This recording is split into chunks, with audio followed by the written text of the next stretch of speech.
Assalamualaikum dan salam sejahtera. Saya Ahmad Yuzan bin Mokhtar dari Pelajar Sistem Kuching ingin membincangkan tentang kehebatan agama Islam. Islam telah melahirkan antara tamadun manusia yang terunggul di dunia. Ilmuwan serta cendekiawan seperti Ibn Sina telah menyumbang kepada pembangunan sains dan teknologi dunia. Malahan, pembangunan ilmu dalam dunia Islam telah diakui sebagai makin kepada zaman pembaharuan di Eropah yang akhirnya melahirkan satu tamadun yang gemilang di sana. Adalah sebuah agama yang diturunkan Allah Subhanahu Wa Taala kepada Nabi Muhammad SAW untuk menyusun dan mengatur kehidupan umat Islam dalam kesemua aspek, semoga mereka dapat menghayati kehidupan mulia, iaitu kehidupan yang gemilang dan terbilang, sama ada di peringkat individu dan masyarakat, di dunia dan seterusnya di alam akhirat.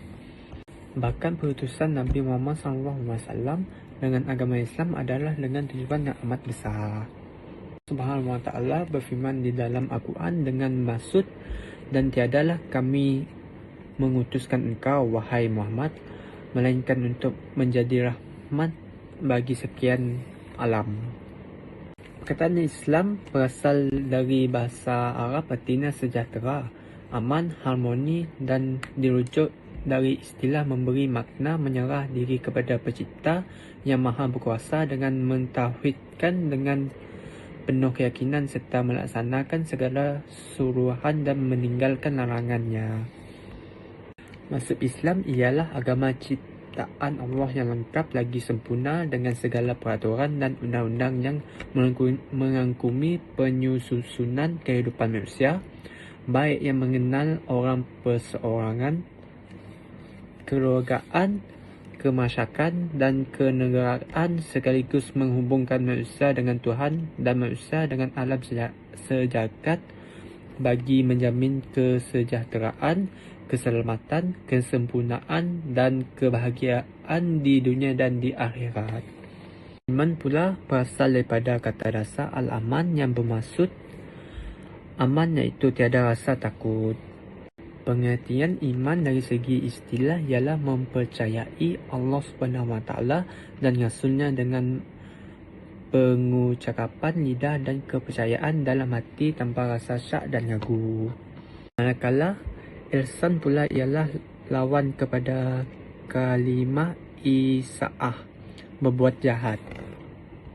Ihsan bermaksud berbuat baik kepada manusia dan menghindari daripada melakukan perbuatan yang buruk dan jahat. Menurut Imam Nawawi, ihsan akan mendorong seseorang agar sentiasa ikhlas dalam beribadat dan mengerjakan ibadat kerana Allah Subhanahu Wa Taala semata-mata. Islam sebagai ad-din mengajar dan menyuruh umatnya berpandangan jauh dengan mengambil kira kepentingan dunia dan di akhirat secara seimbang dan seiring. Islam memberi perhatian kepada kepentingan jasmani sama diberi kepada kepentingan rohani, agama dan kemajuan di dunia dan di akhirat. Perkataan ad-din dalam bahasa Islam membawa pengertian kepada agama. Maksudnya suatu cara hidup atau buruk hidup atau peraturan hidup atau suatu perangan hidup. Islam ialah agama dan tidak semua agama itu Islam. Maka jika dua perkataan itu digandangi, ia menjadi agama Islam yang membawa maksud suatu pegangan hidup atau cara hidup yang menjamin segala keselamatan di dunia dan di akhirat. Antara 7 ciri-ciri tamadun Islam ialah yang pertama, Rabbani. Rabbani atau ketuhanan bermaksud segala hukum, konsep, nilai dan peraturan yang terdapat di dalam Islam adalah ditetapkan dan diwahyukan oleh Allah Subhanahu Wa Taala. Ia bukannya hasil pemikiran dan ciptaan manusia. Peranan manusia hanyalah sekadar memahami, memperkembangkan dan melaksanakan dalam kehidupan mereka. Manusia, walau setinggi manapun kedudukannya, Tiada hak untuk campur tangan dalam urusan ketuhanan seperti penentuan hukum haram, halal, dosa, pahala, nilai baik, buruk, jahat dan sebagainya. Peranan manusia dalam hal ini hanyalah untuk mengkaji dan mengenal pasti hukum Allah dalam sesuatu perkara. Kemudian, setelah jelas kepada mereka tentang hukum tersebut, maka mereka perlu melaksanakan dalam kehidupan. Yang kedua ialah tetap dan anjal. Tabat bermaksud tetap atau tidak berubah. Dalam konteks agama Islam, ada perkara yang telah tetap dan tidak boleh dipindah dan diubah-ubah dasar, prinsip dan pelaksanaannya. Antara perkara yang termasuk dalam konsep tabat adalah aspek akidah dan hukum amaliyah yang dinyatakan secara pasti dalam Al-Quran dan Al-Sunnah. Konsep Al-Tabah dalam aspek akidah dapat dilihat dari segi kepercayaan terhadap Allah Subhanahu Wa Taala yang Maha Esa dan tiada sekutu baginya. Perkara-perkara berkaitan akidah adalah tetap dan tidak boleh dipindah atau diubah-ubah. Sementara dalam konteks amaliyah seperti ibadat solat, puasa, haji dan zakat telah ditetapkan cara dan waktu pelaksanaan dalam syariat Islam. Selain itu, hukum jenayah yang diwajibkan dalam Al-Quran dan Al-Had seperti hukum hudud dan kisas tidak boleh diubah-ubah pelaksanaannya. Begitu juga hukum haram bagi perkarapan yang dijelaskan oleh Al-Quran dan Sunnah seperti kizir, minum arak, berjudi dan riba. Perkara-perkara ini ditentukan secara qat'i dan tidak mungkin berubah sampai bila-bila. Perkara-perkara seperti inilah yang termasuk dalam konsep Al-Tabat. Al-Murunah pula bermaksud bahawa selain daripada perkara-perkara pokok dan dasar yang tidak boleh diubah, termasuk juga perkara-perkara ranting dan cabang yang boleh berubah mengikut kesesuaian dengan berubah masalah manusia sepanjang peredaraan zaman. Hal ini menjadikan agama Islam yang diturunkan oleh Allah Subhanahu Wa Taala sentiasa sesuai dan bersifat senang dan mudah untuk diamalkan. Islam mementingkan kemudahan dan tidak sesekali menyusun umatnya dalam mengamal segala ajarannya.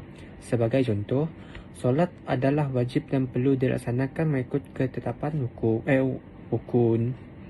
Walau bagaimanapun, jamak dan kasar dibenarkan dalam solat sekiranya seseorang itu bermusafir. Ini terbukti bahawa hukum Islam tidak statik, sebaliknya bersifat anjal dan fleksibel dengan memberi keutamaan kepada keselesaan pengangunnya. Waqiah bermaksud ajaran Islam bersifat praktikal dan realistik, iaitu bersesuaian dengan realiti kehidupan manusia. Ajaran Islam sentiasa seiring dengan kenyataan hidup manusia. Dalam menetapkan sesuatu hukum atau peraturan, Islam sentiasa mengambil kira realiti semasa, setempat dan adat yang diamalkan. Umpamanya, jika sesuatu masyarakat telah mengamalkan sesuatu adat atau budaya tertentu dalam menjalankan aktiviti ekonomi atau perniagaan antara mereka, dan adat itu pula tidak boleh mendatangkan sebarang keburukan dan tidak bertentangan dengan prinsip-prinsip Islam, maka ia diiktirafkan dan diterima dalam Islam. Selain itu, dalam memerintah ketaatan manusia kepada hukum-hukumnya, Islam tidak membebankan manusia dengan hukuman yang tidak realistik sehingga manusia tidak mampu menunaikannya. Misalnya, Islam tidak memerintah manusia untuk beribadat sepanjang masa sehingga mengabaikan kerja-kerja harian untuk mencari rezeki bagi menampung keperluan diri, keluarga, masyarakat dan negara. Malah, kerja-kerja harian ini jika dilakukan dengan betul dan memenuhi syarat-syaratnya, turut dianggap sebagai ibadat dan pelakunya diberi pahala yang banyak. Islam merupakan agama yang sangat mementingkan keadilan, Namun begitu, pada masa yang sama, Islam mengiktirafkan bahawa dalam realiti kehidupan manusia di alam ini terdapat perbezaan, baik dari segi jantina, keupayaan fizikal dan mental, taraf ekonomi dan lain-lain. Yang keempat ialah tawazun. Tawazun bermaksud ajaran Islam memberikan perhatian yang seimbang kepada semua aspek kehidupan manusia, dari segi individu dan masyarakat, rohani dan jasmani, kebendaraan dan kerohanian serta dunia dan di akhirat. Islam tidak membenarkan umatnya mementingkan diri sehingga mengabaikan kepentingan masyarakat dan begitu juga sebaliknya. Islam juga tidak membenarkan umatnya mementingkan aspek kerohanian semata-mata sehingga mengabaikan aspek jasmani dan kebendaraan dan begitu juga sebaliknya. Umpamanya, seseorang tidak dibenarkan beribadat sepanjang masa sehingga mengabaikan keperluan menjaga kesihatan tubuh badan atau mencari rezeki yang halal. Yang kelima ialah sumul. Sumul bermaksud Islam merupakan agama sempurna dan menyeluruh serta mencakupi segala aspek kehidupan setiap manusia. Yang keenam ialah alamiah. Alamiah bermaksud Islam merupakan agama yang universal, tidak terkait dengan masa, tempat dan ruang. Malah, Islam sesuai untuk semua manusia, setiap bangsa dan tidak terbatas pada masa-masa tertentu. Aspek alamiah merangkumi 3 bidang utama iaitu syariah, akhlak dan akidah. Semua manusia tanpa mengira bahasa, warna kulit dan bangsa mempunyai kedudukan yang sama di sisi Allah Subhanahu Wa Taala. Tidak ada bangsa yang lebih mulia daripada bangsa lain kerana faktor bangsa atau warna kulit atau bahasa semata-mata. Faktor tunggal yang membezakan seseorang dengan yang lain, tahap ketakwaan kepada Allah Subhanahu Wa Taala. Semakin bertakwa, maka semakin tinggilah kedudukan orang tersebut di sisi Allah. Terakhir ialah wasitiyah. Wasitiyah ialah elemen yang sangat penting dalam Islam. Islam menolak semua unsur ekstrim dalam kehidupan manusia. Sikap melampau bukan saja ditegah dalam aspek kehidupan di dunia seperti pemakanan, pengumpul harta dan sebagainya. Malahan, dalam aspek kehariran seperti beribadat dan berzikir sekiranya dilakukan secara melampau juga tidak dibenarkan. Islam amat menitik beratkan kesedaraan dalam semua perkara kepada sifat kesedaraan ini sesuai dengan firman manusia. Pandangan saya tentang kehebatan agama Islam yang relevan hingga kini ialah Islam satu sistem hidup yang bersifat Rabbani dan menganjurkan kepada manusia agar sentiasa berlaku adil dalam setiap tindakan yang diambil. Islam menyuruh agar meletakkan sesuatu pada tempat yang sewajarnya, memberikan hak kepada yang berhak menerima serta menghukum manusia yang bersalah dengan hukuman setimbal tanpa membezakan antara manusia. Antara perkara sangat ditekankan dalam ajaran Islam.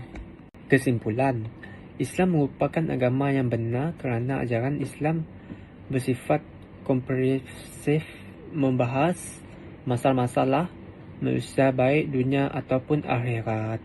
Dan agama Islam merupakan agama yang sesuai dengan fitrah manusia. Oleh itu, agama Islam harus disebar luaskan kepada umat manusia agar dapat memeluk agama Islam serta memperdalam agama Islam. Salah satu jalan untuk menyebarkan agama Islam adalah dengan berdakwah. Selain itu, Islam adalah agama yang berkomprehensif dan tidak terkecuali dakwah.